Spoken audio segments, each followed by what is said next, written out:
Un symbole de l'art de vivre à la française, le pique-nique séduit toujours autant et il se réinvente.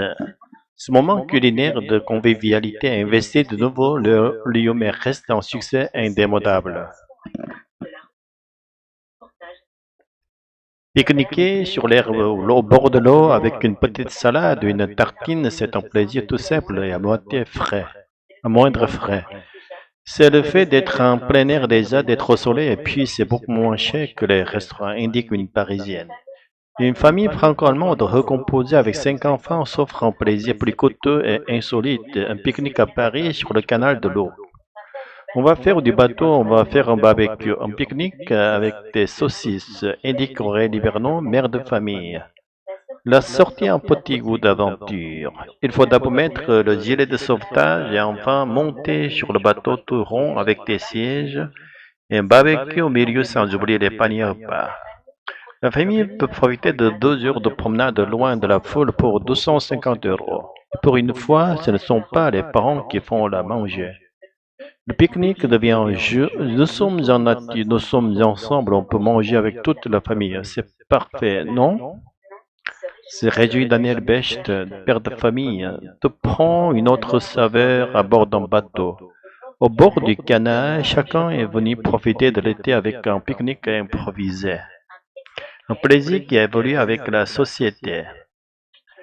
Le pique-nique suit l'évolution de la société. Très codifié dans les années 50, il devient le symbole des vacances décontractées entre amis dans les années 70. Plus tard, le pique-nique est utilisé comme un argument politique. Aujourd'hui, le pique-nique inspire les influenceurs. Il est même devenu une prestation vendue sur les réseaux sociaux pour attirer des clients en quête d'originalité. Dans un parc de Rennes, l'île-et-Vilaine, le pique-nique, c'est la bonne franquette. Avec 3 barbecues mis à disposition par la ville, des grillades géantes et odorantes sont organisées, un pique-nique généreux comme l'ambiance. C'est plaisant parce qu'on peut se retrouver en grand nombre et ça permet de rencontrer aussi d'autres personnes et d'échanger. Et le barbecue, c'est convivial, lance Alexis Lemaire, pique-niqueur. Partager un pique-nique, c'est un moment de détente assuré en bol d'air, comme si on était parti en vacances. Le Sahara occidental, territoire au cœur d'un conflit depuis des décennies entre le Maroc et l'Algérie, connaît un développement économique spectaculaire. Le gouvernement marocain a multiplié les investissements massifs au cours des dernières années, notamment pour le tourisme. C'est devenu le paradis des kitesurfers, la baie des Dekla dans l'ouest du Sahara occidental au sud du Maroc. Façonnée par le sable atlantique et le vent, elle attire les touristes, en particulier français. Hassid Rossafi, champion de planche à voile, a été l'un des premiers à découvrir et faire connaître le spot. Au début, c'était mon petit endroit secret, après c'est devenu un spot reconnu mondialement, a-t-il constaté. Beaucoup d'émotions, sensations de liberté, beaucoup de chutes, mais ce sont des chutes fraîches dont ça fait du bien. Expliquait une touriste.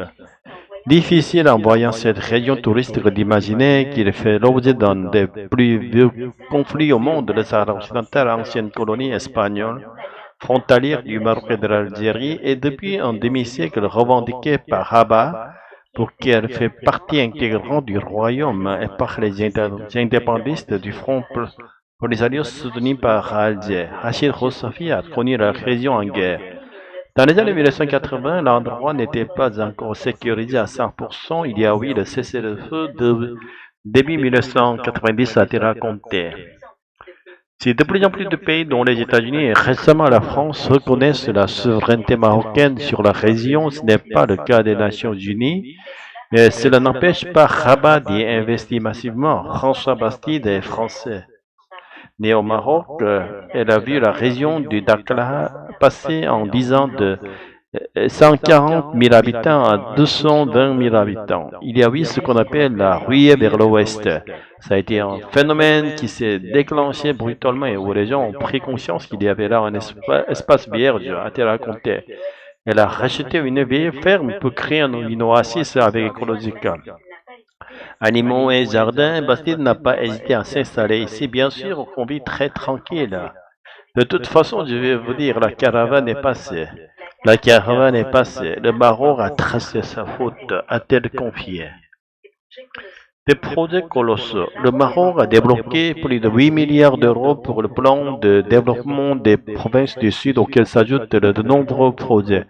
Écoles, hôpitaux, grands hôtels, usines de salement ou encore le port d'Atlantique d'un budget de 1,2 milliard.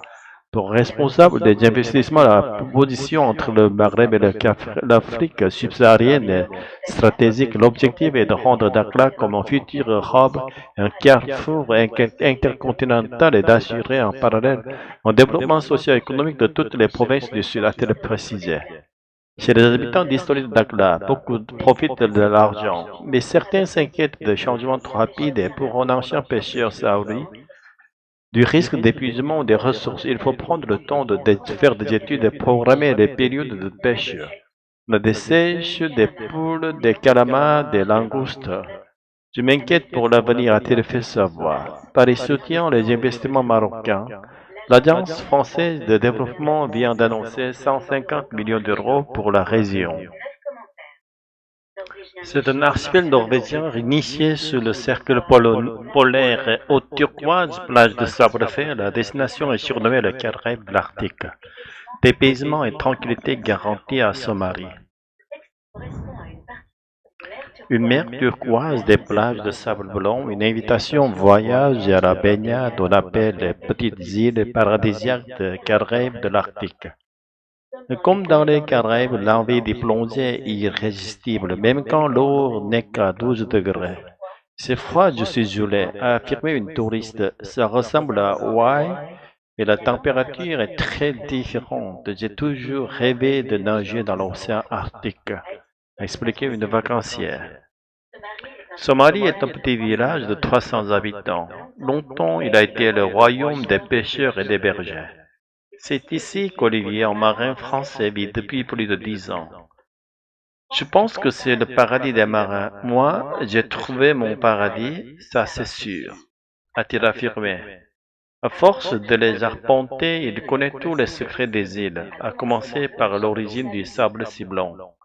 Ce sable est fait de corail et de coquillages, c'est pour ça qu'il est blanc et qu'il n'est pas concassé. Comme on est protégé par la barrière de corail, il n'est pas altéré par la houle. Ce qui fait des plages blanches et qui donne à l'eau sa couleur turquoise, a détaillé le marin. Le soleil ne se couche pas en été. En hiver, depuis les mêmes plages, on peut voir les aurores boréales. C'est pour ce spectacle que Bailey, une photographe française, est arrivée ici il y a un an et n'est jamais repartie. Dans les plages, elle a trouvé un terrain de jeu très photogénique. Il faut profiter de tous les éléments, des reflets, des roches, des éclats de lumière qui passent entre les nuages. On est vraiment au calme ici et je me sens vraiment connecté avec l'endroit et c'est vraiment des conditions idéales, a-t-elle confié. Sur la plage, pas de beignets ni de glace. Pour manger, comptez plutôt sur des hot dogs. Avec une particularité locale, la saucisse de renne, très connue ici. Le renne apporte un petit goût de gibier, à condition de ne pas se la faire voler. Le soir, comme pendant tout l'été, le soleil ne se couchera pas, peu importe l'heure, on peut sortir. Manger ou faire un tour en kayak pédalo. En Norvège, dormir dans ces paysages somptueux est très tentant. Il est d'ailleurs permis de camper presque partout. Vous avez vu, bien entendu, sur le fjord d'en face, on est d'accord. L'esprit scandinave, en fait, c'est que la terre appartient à tout le monde. Voilà. Tout le monde doit être libre de pouvoir profiter et d'y planter sa tente, a expliqué en français, installé à Troms. Un instant suspendu qui s'étire jusqu'au bout de l'été à la lueur du soleil de minuit. Ici, le temps semble s'arrêter.